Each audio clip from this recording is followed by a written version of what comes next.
Let me tell you something, right? Club World Cup. I don't even watch this competition. I think it's a nonsense. But they're off salivating about winning it. You've got Romelu Lukaku scoring a good header. You've got Kai Havertz scoring a penalty. Do it when it matters. All right, Havertz scored in the Champions League final.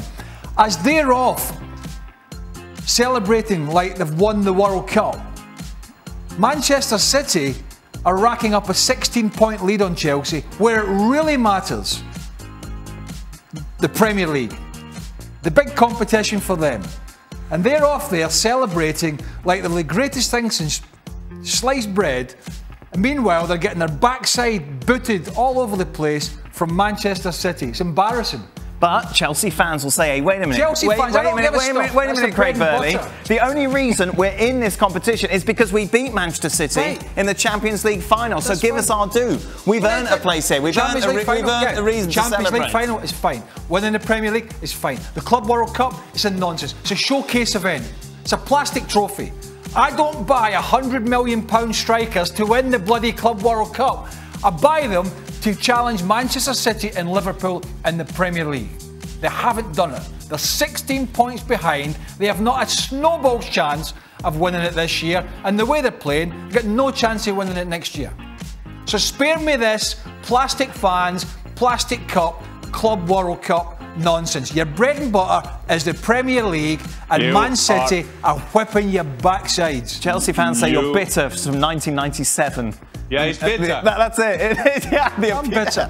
Chelsea fans, let me tell you something. Half of these Chelsea fans weren't even Chelsea fans in 1997. They've jumped on the Roman Abramovich bandwagon, most of them. They won't even be able to name players from the 80s and 90s, half of these supporters. Trust me. Craig Burley, I mean, if you take his initials, it's Craig B. It stands for Craig Bitter. I mean, let the boys and girls or the fans go to somewhere in Arabia for some oil money. Go there and win the Club World Cup. Just to make you so bitter now. I hope that Abramovich, listen to me now.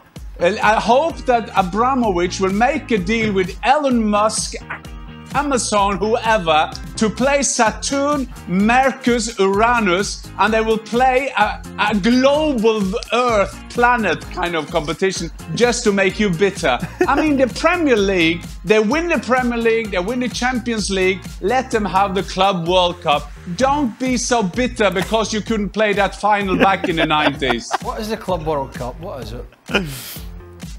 You don't even know that. It's the winner, isn't it? Winner of the Champions League, winner of the Copa Libertadores, winner of... What does it mean? What does it mean? What is it? Some showcase game in the middle of the season, a few games here and there, a bit of a jolly up, take it to somewhere where half the fans can't even go to, so the fans You can say that about everything. You can say that about everything. Your bread and butter. You can say that about the FA Cup, the League Cup, the European Cup, the Conference League, the Champions League. They don't play the FA Cup in the Middle East. Your bread and butter is the Premier League. Where are they in the Premier League? I'll tell you where they are. A country mile behind Man City. They've been an embarrassment. That's where they are. They won the Champions League. They won the Champions League. You just bitter because you didn't play that FA Cup final. Don, where do you stand on the gravitas, the importance of the Club World Cup? I don't mind it, Dan. I'm liking Jan. I'm liking... Listen, John Terry come out yesterday and went, he's devastated that he's never won that competition. Oh, shut up. It's got a little bit of prestige devastated because he never won the Club World Cup. Spare me the crocodile. That's what he said. That's what he said. Don't talk nonsense. Listen, if you're in the competition, in the sun, go and win it. Go and win it. Oh, I'm not saying don't we go had joy, we I'm had not saying fun, don't we go had and win seasons it. in I'm the saying sun. Don't paint it as a picture of some superior experience and achievement. You just when you're 16 points behind Manchester City in the Premier League, give your head a wobble. Oh goodness me. Yeah, but Man City would be love to play in that competition. Yeah, the Champions League. Yeah, they're too busy winning all the domestic trophies. Dan, I have to ask you as the neutral expert here.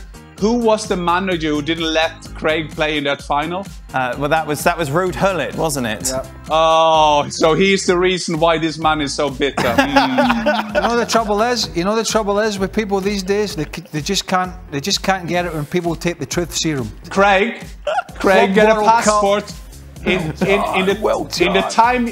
Craig, get a passport and come back from the past. All right, I tell you what, we've won the Club World Cup. Let's get back and put an assault on the Premier League title. Oh, hold on, no, we can't because we're so far behind. Oh, dear me. Are we playing in the Club World Cup because we won the Champions League? I wouldn't watch it if it was getting played in that. Let's go Jan, actually. Jan, is Thomas Tuchel now in the same league of Chelsea managers as Jose Mourinho? He's won the Champions League, the Super Cup, and now the Club World Cup. Plus, he can win the League Cup in a couple of weeks. Oh, my God. This is what you're dealing with. I would say that Thomas Tuchel is one of the best managers around. And after he won the Club World Cup, he is probably the best manager in the world. So absolutely, I agree with the guy who sent you that question.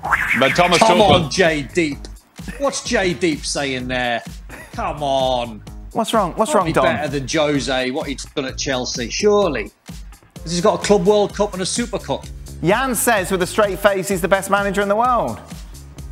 No, I haven't said that. I said when he came to England, I said when he came to England, he's one of the best coaches around, and he will handle Chelsea. He did that with the Champions League, and I know there is some bitter people who will say that he's not at this Premier League, but he still won the Club World Cup.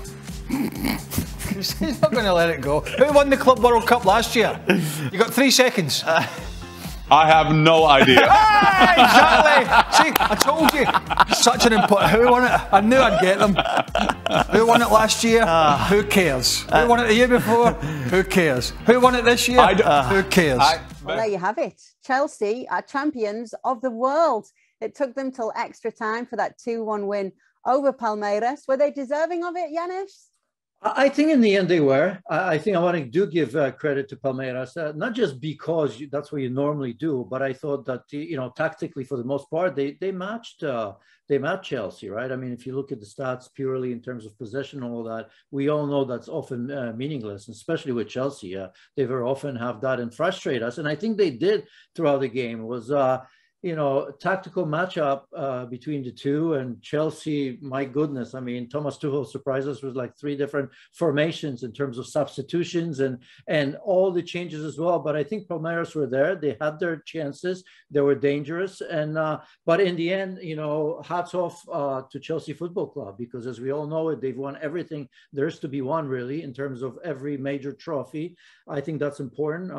Thomas Tuchel barely made it there. Let's not forget he had COVID and it was a question mark. So he got there. He's been, I think, under pressure to some degree, which Chelsea manager isn't, right? So I think Chelsea in the end deserved it. And congratulations to Kai Havertz. Big congratulations to Chelsea. So there's lots to talk about with regards to what it means, this win. It's a complete set of trophies for them. It's their 2nd trophy of the season so far because of the UEFA Super Cup at the beginning of the campaign. Edouard Mendy is champion of Europe, Africa, and now the world. Were you surprised to see him in the starting 11? Well, I mean, yes and no. It depends. As a former player, you look at it on the side of the manager and you can understand that, right? I mean, this trophy meant a lot because of what we just said. That was the one piece missing. It was important to Roman Abramovich, who was there. It was important to Thomas Tuchel and the player, right? Some make fun of it, in particular, maybe some English fans, maybe even Chelsea fans, but I think it's big. We saw that from Palmeiras and the wonderful supporters that came all the way there. I think if you're going to be out there talking the Premier League is the best there is, right? Then you have to prove it. And I think that was an important part.